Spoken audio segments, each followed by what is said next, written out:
ಸೇನೆಯನ್ನ ಸೇರಿಕೊಂಡು ತುರಗವನ್ನ ಮುಂದಿಟ್ಟುಕೊಂಡು ಬಂದಂತಹ ನಾವು ನೇರವಾಗಿ ಬಂದು ನಿಂತದ್ದು ಈ ಯಮುನಾ ನದಿಯ ತಟದಲ್ಲಿ.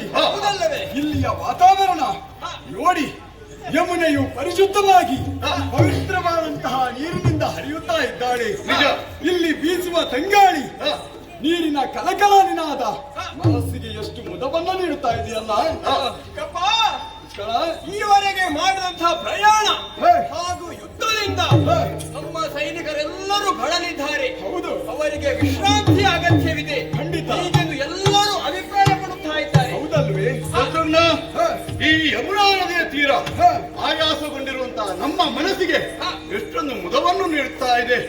ಹಾಗಾಗಿ ಸ್ವಲ್ಪ ಹೊತ್ತು ಇಲ್ಲಿಯೇ ವಿಶ್ರಮಿಸಿ ಆಮೇಲೆ ಮುಂದುವರಿಯೋಣವಂತೆ. ಆಗಲಿ ಅಂತೆ, ನೀವೆಂದಂತೆ ಸ್ವಲ್ಪ ಹೊತ್ತು ವಿಶ್ರಾಂತಿಯನ್ನು ಪಡೆದು ನಂತರ ಮುಂದುವರಿಯೋಣ. ಬನ್ನಿ ಬನ್ನಿ.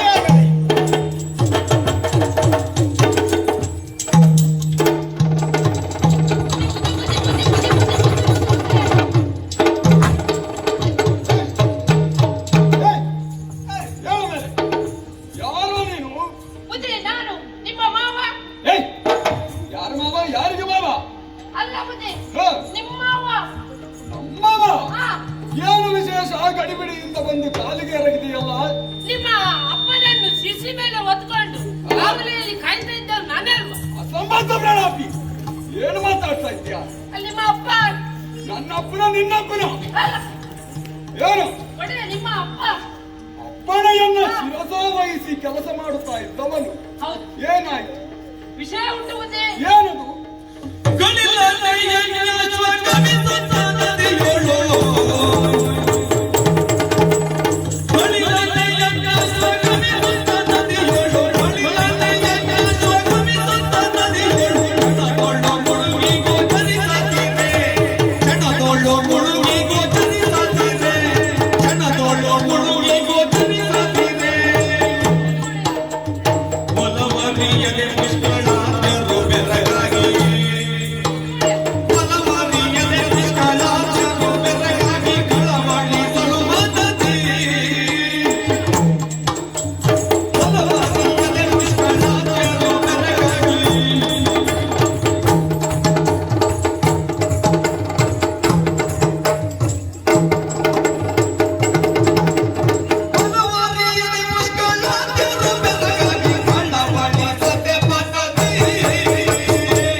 ನಾನು ದಿನನಿತ್ಯದಂತೆ ನದಿಯಲ್ಲಿ ಸ್ನಾನ ಮಾಡ್ತೇನೆ.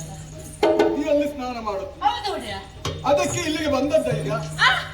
ಹಾಗೆ ಅಲ್ಲ, ನದಿಗೆ ಸ್ನಾನಕ್ಕೆಂದು ಹೋದೆ ಒಡೆಯ. ಆದ ಆದರೆ ನಾನು ಮೊದಲಿಗೆ ನೀರು ಕುಡ್ದೆ, ನಂತರ ಸ್ನಾನ ಮಾಡಿದೆ ಒಡೆಯ. ಯಾಕೆ ಹಾಗೆ? ಅದು ಮುಂಚೆ ನೀರು ಕುಡ್ದದ್ದು ನಂತರ ಸ್ನಾನ ಮಾಡಿದ್ದು. ಯಾಕೆ ಹಾಗೆ ಅಂತ ಕೇಳಿದ್ದು. ಯಾಕೆ ಹಾಗೆ ಅಂದ್ರೆ ನಾನು ಬುದ್ಧಿವಂತ ಒಡೆಯ. ಓಹೋ, ಹಾ. ಯಾಕೆ? ಯಾಕಂದ್ರೆ ಈಗ ನಾನು ಮೊದಲಿಗೆ ಸ್ನಾನ ಮಾಡಿದ್ಮೇಲೆ ಮತ್ತೆ ನೀರು ಕುಡಿದ್ರೆ ಆ ನೀರು ಮಲಿನ ಆಗಿರೋದಿಲ್ವಾ?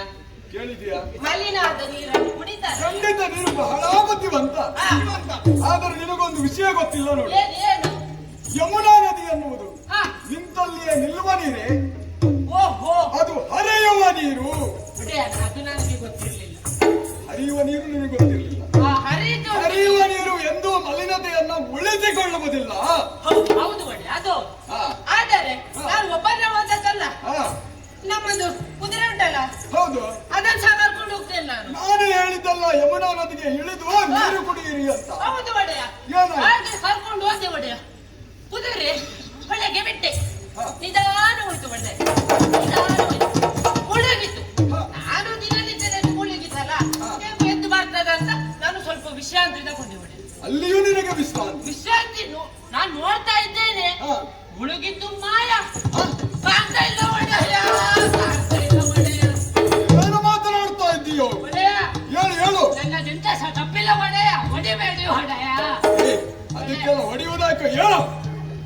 ನೋಡು, ಯಮುನಾ ನದಿಗೆ ಇಳಿದಂತಹ ಕುದುರೆ ಮುಳುಗಿ ಹೋಯ್ತು. ನೀನು ಮುಳುಗದೆ ಇಲ್ಲಿ ಬಂದು ಬೊಬ್ಬೆ ಹೊಡೆಯುತ್ತಾ ಹೌದು ಒಡೆಯ.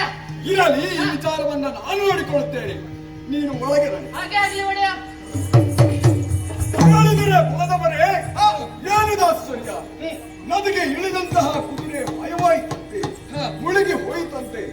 ಹಾಗಾದರೆ ಎಲ್ಲಿಗೆ ಹೋಗಿರಬಹುದು? ಯಾರು ಅಪಹರಿಸಿರಬಹುದು? ಒಂದು ಅರ್ಥವಾಗುತ್ತಾ ಇಲ್ಲವಲ್ಲ? ಚಿಕ್ಕಪ್ಪ, ಹುಡುಗನ ಬಗ್ಗೆ ನಿಮಗೆ ಚಿಂತೆ? ಹೌದು ಮುಸ್ಕ.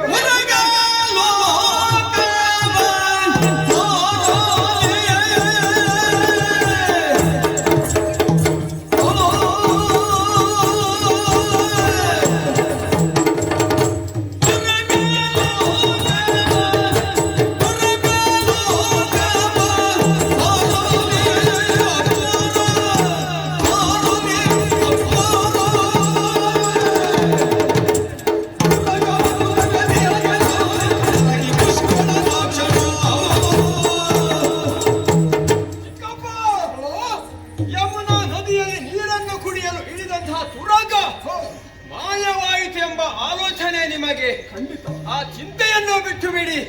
ನಮ್ಮ ತುರಗವು ತುರಗ ಲೋಕವನ್ನೇ ಹೊಕ್ಕಿರಲಿ, ರಸದಳ ಪಾತಾಳವನ್ನೇ ಹೊಕ್ಕಿರಲಿ, ಎಲ್ಲೇ ಇರಲಿ, ಅದನ್ನು ಶೋಧಿಸಿ ನಾನು ಕರೆತರುತ್ತೇನೆ. ಕೊಡಿ ನನಗೆ ಅಪ್ಪಣೆ. ಬಿಡು ಚಿಂತೆಯನ್ನ.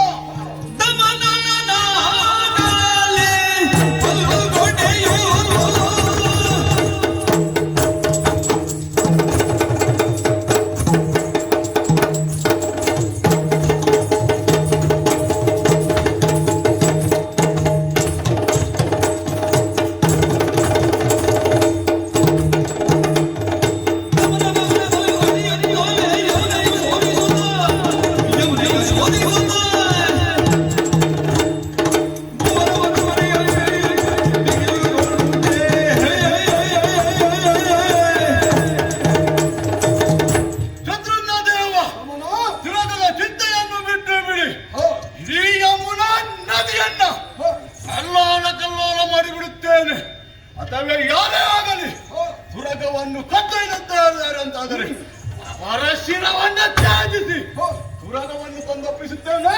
ಮಾಡುವ ಪುಣ್ಯವನ್ನು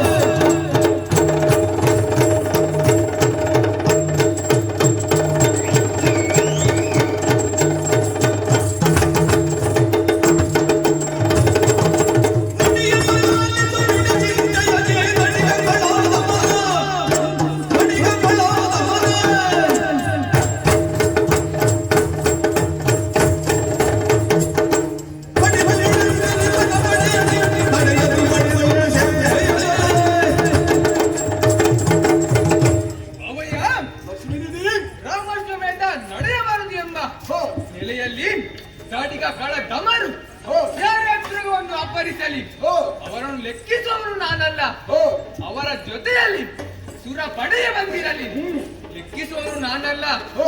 ಉಳಿದೊಳಗೆ ಅಪ್ಪಣೆಯ ಸ್ವಲ್ಪ ಸಮಾಧಾನ ಮಾಡಿಕೊಳ್ಳಿ. ವೀರ ವಿಕ್ರಮಾದಿತ್ಯ ಯಾರು?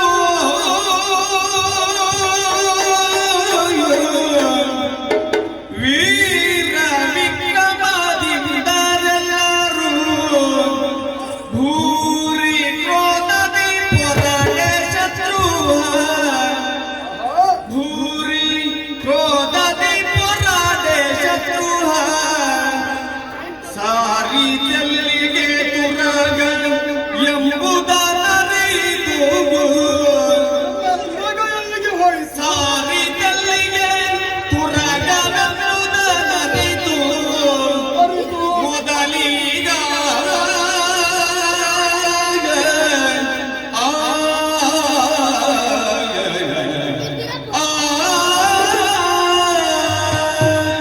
ಪುಷ್ಕಳ ಲಕ್ಷ್ಮೀನಿಧಿ ದಮನಾದಿಗಳೇ, ಬಹಳ ಸಂತೋಷವಾಯಿತು ನಿಮ್ಮ ವೀರಾವೇಶವನ್ನ ನೋಡಿ. ನೀವೆಲ್ಲರೂ ವಿಕ್ರಮಿಗಳಿದ್ದೀರಿ ಎನ್ನುವುದನ್ನ ನಾನು ಮೊದಲೇ ತಿಳಿದವನು. ನನ್ನ ಅನುಜ್ಞೆ ಆಯಿತು ಅಂತಾದರೆ 3 ಲೋಕವನ್ನೇ ನಡುಗಿಸಬಲ್ಲವರು ನೀವು. ಆದರೆ ಈ ಸಂದರ್ಭದಲ್ಲಿ ನಮಗೆ ದುಡುಕು ಸಲ್ಲದು. ಯಾಕೆ? ನಮ್ಮ ತುರಗವು ಯಮುನಾ ನದಿಯಲ್ಲಿ ಮುಳುಗಿತು ಅಂತಾದರೆ, ಮಾಯವಾಯಿತು ಅಂತಾದರೆ ಅದು ಎಲ್ಲಿಗೆ ಹೋಯಿತು? ಯಾರು ಅಪಹರಿಸಿದರು ಎಲ್ಲಿಗೆ ಕರೆದುಕೊಂಡು ಹೋಗಿದ್ದಾರೆ? ಅಲ್ಲಿಗೆ ಹೋಗುವ ದಾರಿ ಯಾವುದು ಎನ್ನುವುದು ಎಲ್ಲವನ್ನ ನಾವು ಮೊದಲಾಗಿ ತಿಳಿದುಕೊಳ್ಳಬೇಕಲ್ವೇ? ನಂತರ ನಮ್ಮ ಪೌರುಷ ಪ್ರದರ್ಶನ. ಹಾಗಾಗಿ ಅನಾಥೋ ದೈವರಕ್ಷಕ ಎನ್ನುವಂತೆ ಈ ಸಂಕಟದ ಸಮಯದಲ್ಲಿ ನನ್ನಣ್ಣ ಶ್ರೀರಾಮಚಂದ್ರ ಅವತಾರ ಪುರುಷನಲ್ಲವೇ? ಶ್ರೀರಾಮನ ಧ್ಯಾನವನ್ನ ಧ್ಯಾನಿಸಿದರೆ ಎಂತಹ ಸಂಕಟವಿದ್ದರೂ ಕೂಡ, ಎಂತಹ ಕಷ್ಟವೂ ಕೂಡ ಒಂದು ಕ್ಷಣದಲ್ಲಿ ನಿವಾರಣೆಯಾಗುವುದು ಎನ್ನುವುದನ್ನ ನಾವೆಲ್ಲರೂ ಅರಿತವರಲ್ಲವೇ? ಸುಳ್ಳಲ್ಲ. ಈ ಸಂದರ್ಭದಲ್ಲಿ ನಾವು ರಾಮನನ್ನ ಕುರಿತು ಧ್ಯಾನಿಸೋಣ. ನಮಗೆ ಒಂದು ದಾರಿ ತೋರಿತು ಅಲ್ಲವೇ? ವಾರಿಜಾಕ್ಷರ ದಿವ್ಯ ನಾಮೋಚ್ಚಾರದೊಳಗ. ವಾರಿಜಾಕ್ಷರ ದಿವ್ಯ ನಾಮೋಚ್ಚಾರದೊಳಗ. ನಾರದ ಮುನಿ ಪನೈತರಲು. ನಾರದ ಮುನಿ ಪನೈತರಲು.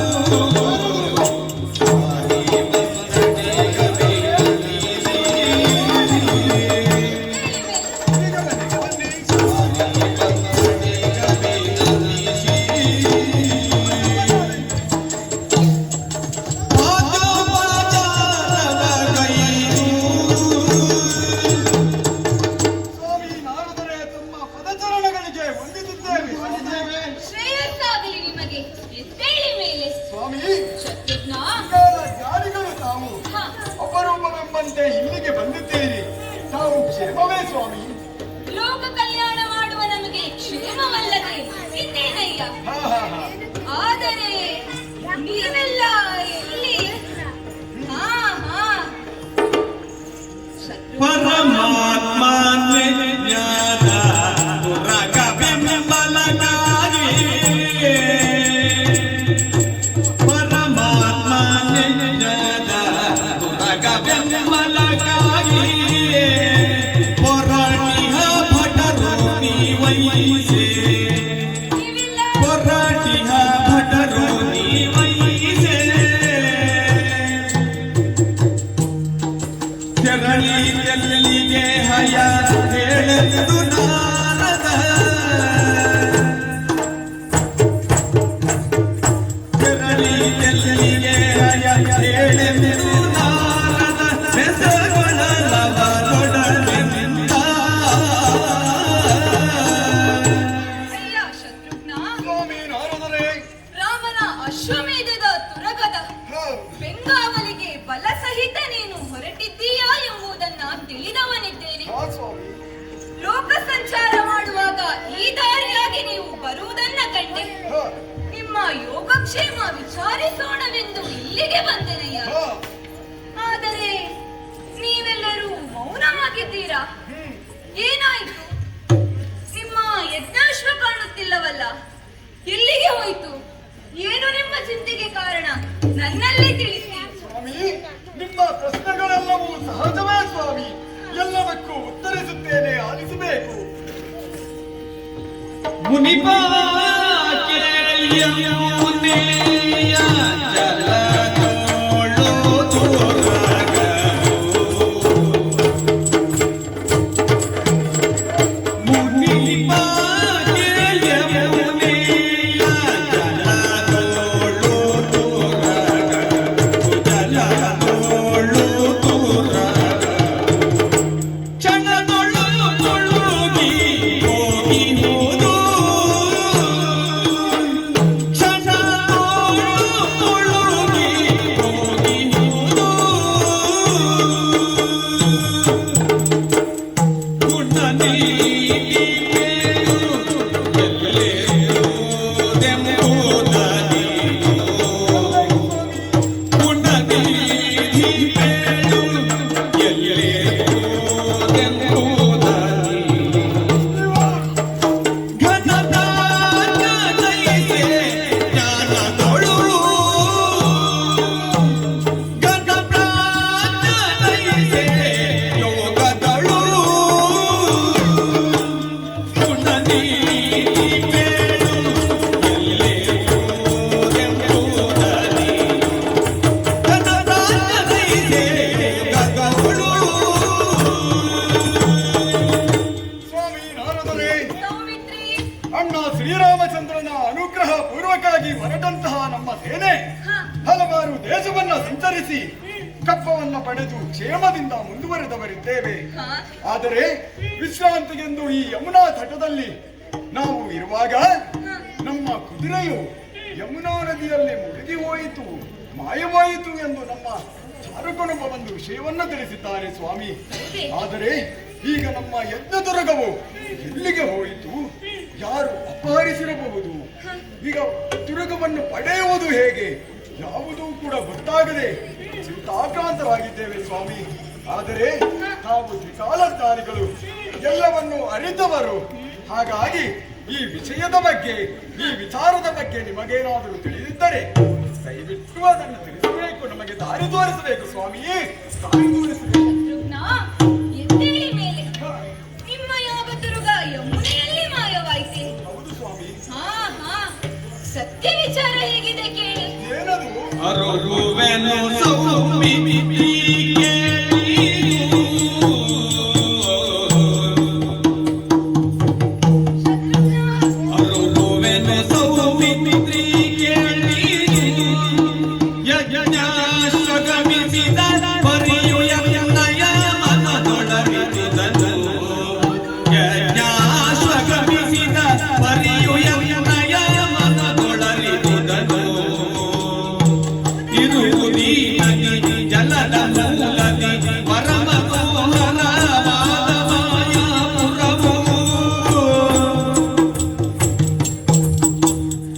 ಪುರವನದ ಮಧ್ಯದೊಳು ಶೋಭಿತ ಅರಮನೆಯು ಸೌವರ್ಣ ಗಜಗದೆ.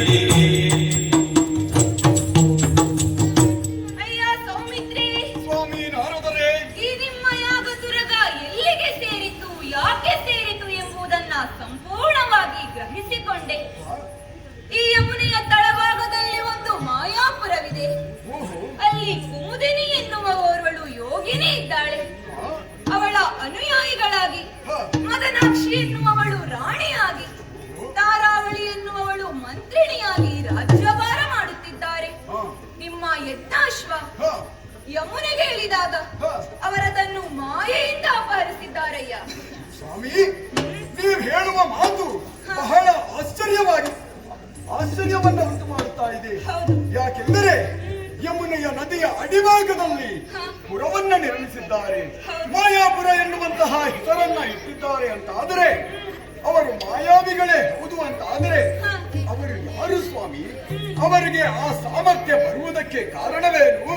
ಆ ಪುರವನ್ನ ನಿರ್ಮಾಣ ಮಾಡುವುದಕ್ಕೆ ಕಾರಣವೇನು ಎನ್ನುವುದನ್ನು ತಿಳಿಸುತ್ತೀರಾ ಶತ್ರುಘ್ನ, ಸ್ವಾಮಿ? ಎಲ್ಲದಕ್ಕೂ ಒಂದು ಹಿನ್ನೆಲೆ ಉಂಟು. ಏನದು? ಹೇಳು ನೀನು. ಕೇಳೆಯ ಶತ್ರುಘ್ನ ಮಾರೀಚದಾನವನ. ಕೇಳೆಯ ಶತ್ರುಘ್ನ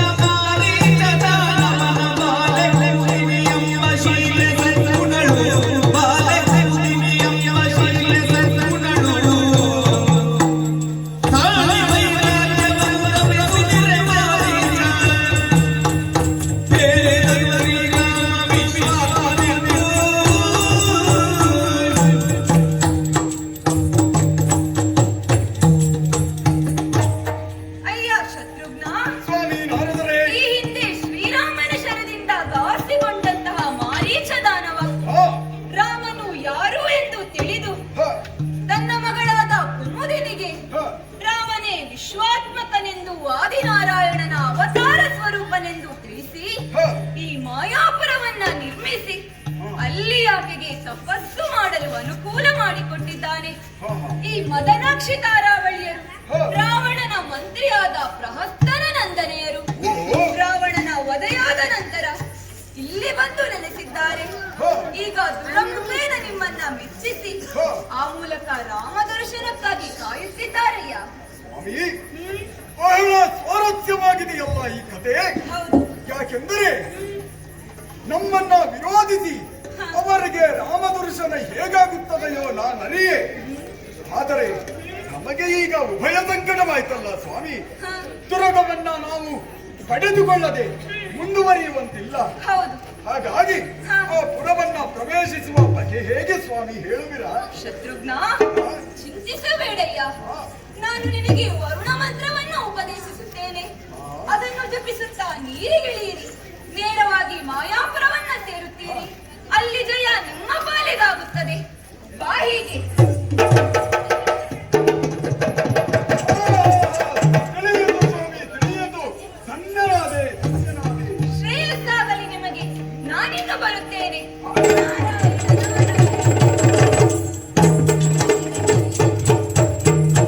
ಪುಷ್ಕಳ ಲಕ್ಷ್ಮೀನಿಧಿ ದಮನಾದಿಗಳೇ, ಕೇಳಿದಿರಲ್ಲ ನಾರದರಾಡಿದ ಮಾತು. ಸಂಕಟದಲ್ಲಿದ್ದ ನಮಗೆ ದಾರಿಯನ್ನ ತೋರಿಸಿದ್ದಾರೆ. ಇನ್ನು ತಡ ಮಾಡುವುದಲ್ಲ, ವರುಣ ಮಂತ್ರವನ್ನ ಜಪಿಸುತ್ತಾ ನೀರಿಗಿಳಿದು ಬಿಡೋಣ.